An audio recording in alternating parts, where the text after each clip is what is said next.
And here is Mr. Beast being a YouTube genius for 10 minutes. Listen to what I gotta say. I was offered $5,000 for a video, but this was when I was like 19. I was like, double it, and I'll walk outside and I'll give it to a homeless person. And they're like, no, you won't. And I was like, double it. And I was like pacing around my neighborhood for 3 hours, convincing this guy, like on the phone, just double the money. I promise the video will go viral, and I'll give it to a homeless person. I was like, $10,000 just looks better in a title. It'll get more views. I promise your app will do better. A lot of times people, oh boy, it's like they think their videos are better than they are, honestly. And tell them, Jimmy, tell them. I mean, they do that, and they have horrible friend groups because you really are like the type of YouTubers you hang around. It's getting people with the right YouTuber friend group that aren't pussies and will actually tell them when their content's bad and like actually roast it and help them get better in a nice, positive way. Basically what I did was I've somehow found these other like 4 lunatics. 3 of us were college dropouts, 1 was a high school dropout, and 1, I don't know, he just like quit his job. We were all super small YouTubers, and we basically talked every day for 1,000 days in a row and did nothing but just like hyper study like what makes a good video, what makes a good thumbnail, what's good pacing, like how to go viral. We would just get on Skype every morning, and like some days like I'd get on Skype at 7 a.m. and I'd be in the call until like 10 p.m. and then I'd go to bed, I'd wake up and I'd do it again. We'd do things like take 1,000 thumbnails and see if like there's a correlation to the brightness of the thumbnail to how many views it got. Imagine a world where it's just you working solo and you work 12 hours a day every day for like a year. And you're just grinding, you make a mistake, you learn from it, you grind, you make a mistake, you learn from it, and you do that for like a year. And then imagine a different world where you have 4 friends who are also equally grinding in something similar. Friend number 1 makes a mistake on Friday, he teaches the other 4 people. Friend number 2 makes a mistake the next week, teaches everyone. And then like you're all learning from each other's mistakes. You're all constantly studying 24/7 and downloading each other. Like after a year, you're like 2 years ahead of the guy who was just solo. Do you frequently go that far out of your way to capture the thumbnail? Yeah, I mean, of course, everyone should. If people don't click, they don't watch. So you want to give them something to click. Something a lot of people forget is like unsuggested on phones, thumbnails are really fucking small. So like people are editing thumbnails full blown on their computer, and when you shrink it down, you can't see. We try to all around be above the rest. Anyone can clickbait, but do you actually like deliver on it? We say we put 100 million Orbeez in the backyard, we put 100 million Orbeez in the backyard. Your title and thumbnail set expectations. Like what you're saying is like, I like bananas. And what you need is bananas are the best goddamn food on the planet. Like that's the type of opinion you need. Like you need something like how to get 100 million views on YouTube, or not even that, that's not strong enough. You need something that makes people go, what the fuck? What the fuck did he say in that video? What the fuck? I need to know. At the very beginning of the video, to minimize drop off, you want to assure them that those expectations are being met. If you're putting 1 million Orbeez in a pool, don't start the video with you shopping for, you know, your mom's birthday present. At the beginning of the video, just say, this is 100 million Orbeez. We're gonna fill this pool and this entire backyard with them. Match the expectations, and then you want to exceed them. So you want to assure people that what they clicked on is what they're getting, and then blow their mind and be like, but you're also getting even more. Anytime you say the word algorithm, just replace it with audience. The algorithm didn't like that video? No, the audience didn't like that video. If I wasn't retaining a viewer, just would it make sense for you to promote it? Why would you promote a 10-minute video that people watch on average a minute and a half? I mean, every video, even the stupid ones, I learned something, you know, and that's something I try to make a very big point of, is like, no matter how bad we mess up, like we sometimes have videos that have horrible retention. It's just like,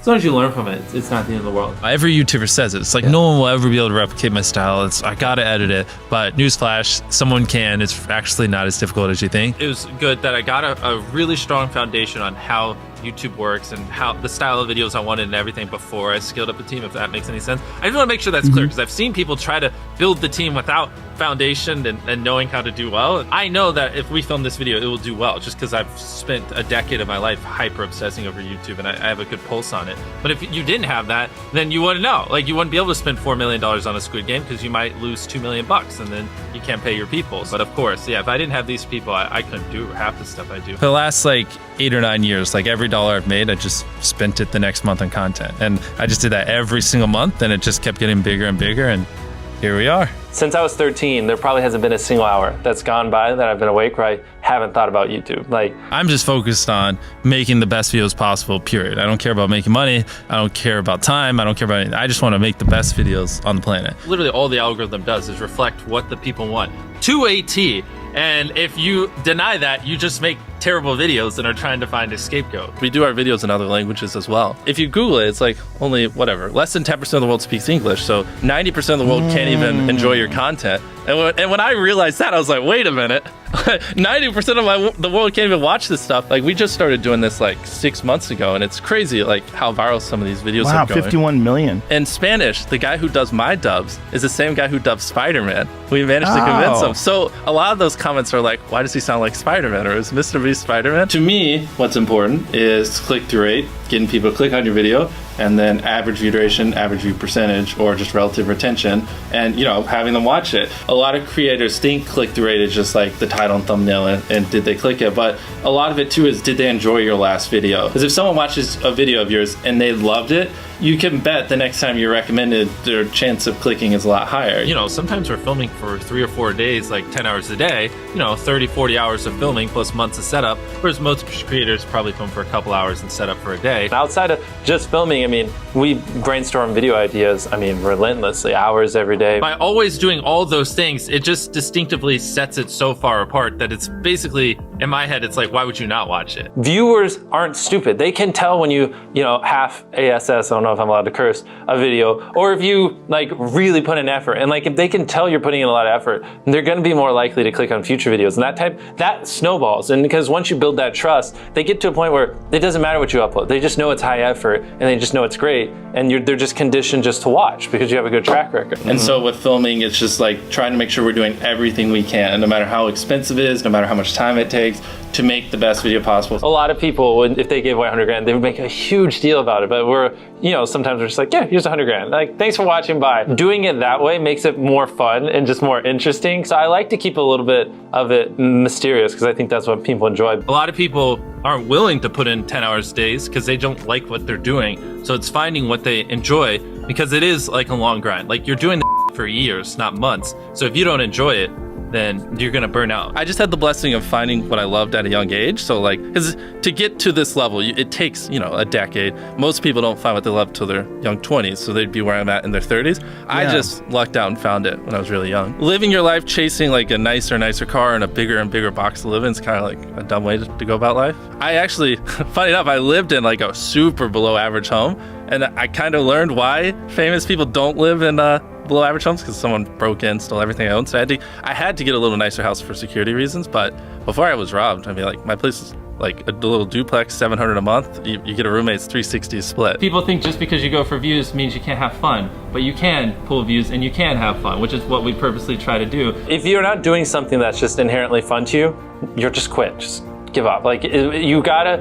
at least semi-enjoy what you're doing, or you're gonna quit long before it gets to the point where it brings in money or whatever else could be driving you. So find what you love, and then I would just hyper obsess. Make sure no one doing what you're doing is doing it better. Make sure the videos are as good as possible. You can be motivated by more than one thing. I'm motivated because I want to support my mom and my family. I'm motivated because I want to employ my friends and help them. I'm motivated because I want to help other people. I'm motivated because I want to be a YouTuber.